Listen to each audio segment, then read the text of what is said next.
Em primeira discussão, o projeto de lei número 49/2024, contido no processo número 66/2024, de autoria do Poder Executivo, que inclui a festa campeira do CTG Velho Mateus no calendário oficial de eventos do município de Caxias do Sul.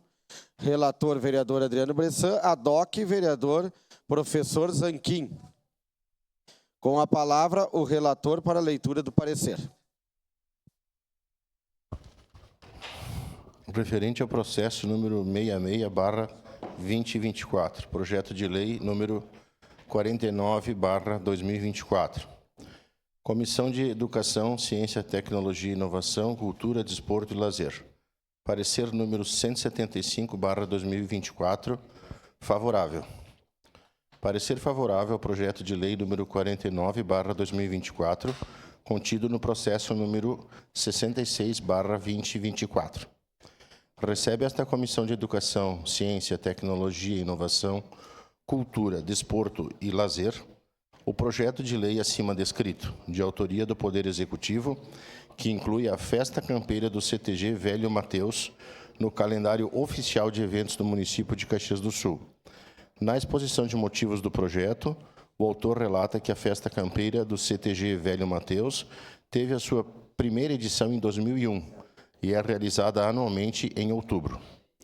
Informa que neste ano de 2024 acontecerá a 19ª edição do evento, que promove a cultura tradicionalista por meio de atividades campeiras. O primeiro patrão da entidade foi João Trindade e, atualmente, Gustavo Toscano possui o cargo.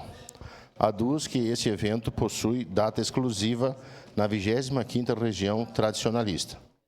Por fim, diante do exposto, e tendo em vista o parecer pela constitucionalidade da Comissão de Constituição, Justiça e Legislação, CCJL desta Casa, esta Comissão de Educação, Ciência, Tecnologia, Inovação, Cultura, Desporto e Lazer, por seus integrantes, manifesta-se favorável ao presente projeto de lei em apreciação.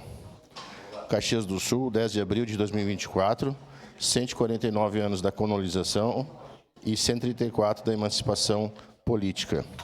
Assino este documento Adriano Bressan, presidente, Gemerson Hoffmann, vereador PSB, Rafael Malcorra Bueno, vereador PDT, e Ricardo Zanquim, vereador Novo, e Rose Frigeire, vereadora PT.